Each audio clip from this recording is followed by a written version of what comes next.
আসসালামু আলাইকুম এভরিওয়ান। আমি ওয়ান হাসান। সবাইকে স্বাগতম জানাচ্ছি আমার আরেকটি ভিডিওতে।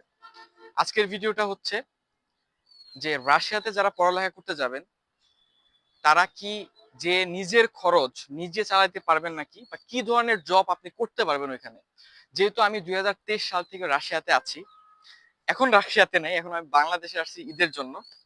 সো সেজন্য আপনারা হয়তো আমার আশেপাশে দেখেন লোকেশনটা দেখতে পারতেছেন সবুজের। যেহেতু আমি ছাদের থেকে ভিডিও বানাইতেছি। তো এটা টপিক না। টপিকটা হইতেছে আপনি রাশিয়াতে যাইয়া আপনি কি নিজের খরচ নিজে চালাতে পারবেন নাকি? বা কি ধরনের জব আপনি করতে পারবেন? বা মান্থলি কত টাকা ইনকাম আপনি করতে পারবেন? এই ভিডিওটি আমি আজকে আপনাদের সাথে শেয়ার করব। রাশিয়া হচ্ছে পৃথিবীর একটি বড় শহর। আর প্রতি বছর আপনি যদি চিন্তা করে দেখেন যে রাশিয়াতে প্রতি বছর কত পরিমাণ বাংলাদেশি স্টুডেন্ট যে পড়ালেখার জন্য যাচ্ছে, তো আমি যদি হিসাব করে দেখি যে এর আগের ইনটেকে আমার স্টুডেন্ট যারা গেছে বেশিরভাগ স্টুডেন্টকেই আমি দেখি যে কোনো না কোনো ভাবে জব করতেছে। হয়তো কেউ কেউ জব করে না, সেটা তাদের ব্যক্তিগত ব্যাপার। বাট রাশিয়াতে সব জায়গাতেই জব আছে, বাট এটা আপনার উপরে ডিপেন্ড করবে কিভাবে আপনি জব ম্যানেজ করে কাজ করবেন।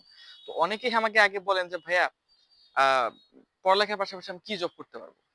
তো আমি তাদেরকে বলবো পড়ালেখার পাশাপাশি রাশিয়াতে অনেক ধরনের জব আছে। তার মধ্যে হতে পারে রেস্টুরেন্টের জব, ডেলিভারির জব, বা আপনি যদি চান যে কোন সুপার মার্কেটে জব করতে পারবেন। ভাই, স্টুডেন্টরা বেশিরভাগই জব করা হইতেছে কেএফসি, বার্গার কিং, ম্যাকডোনাল্ডস এগুলাতে। বাট আমি তাদেরকে একটু রিকোয়েস্ট করে বলবো যে আপনারা যারা প্রিপারেটরি কোর্সে আসবেন, তাদেরকে আমি রিকোয়েস্ট করব যে ম্যাক্সিমাম ৪ থেকে ৫ মাসের একটা ব্যাকআপ আপনাকে নিয়ে আসতে। কারণ আপনি যদি এই ৪-৫ মাসের মধ্যে এসে যদি জবে লেগে যান, আপনি ল্যাঙ্গুয়েজ কিছুই বুঝবেন না। কারণ আপনি এই ৩ মাসে যা শিখবেন ওইটাই হচ্ছে আপনার ল্যাঙ্গুয়েজের মেইন পয়েন্ট।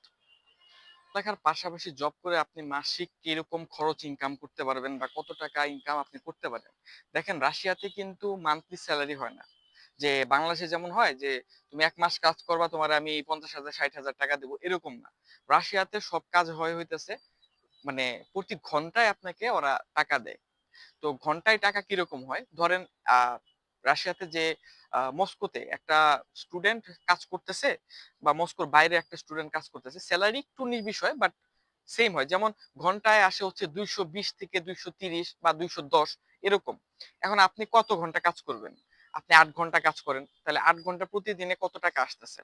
ওইটা মান্থলি হিসাব হবে। তো ১৫ দিন পর পর স্যালারি হয়। তো ম্যাক্সিমাম আমার জানা মতে একটা স্টুডেন্ট ৪০ থেকে ৫০,০০০ রুবল ইনকাম করতে পারে। এটা সে যদি চায় আরো বেশি করতে পারবে, বাট সেক্ষেত্রে অবশ্যই তাকে বেশি ঘন্টা কাজ করতে হবে। তো অনেকেই বলে যে জবের কথা। ভাই, আমার রিকোয়েস্ট থাকবে যে পড়ালেখা ঠিক রাইখা জব করতে হবে। কারণ ভাই আপনি জব কইরা সেটা পড়ালেখা এটা কোনোভাবে হয় না। তো আপনি যদি রাশিয়ান ল্যাঙ্গুয়েজ ভালো জানেন সেক্ষেত্রে আপনার জবও ভালো হবে। ইভেন আপনার পরবর্তী স্টেপ গুলো অনেক ইজিলি আপনি এগিয়ে যেতে পারবেন।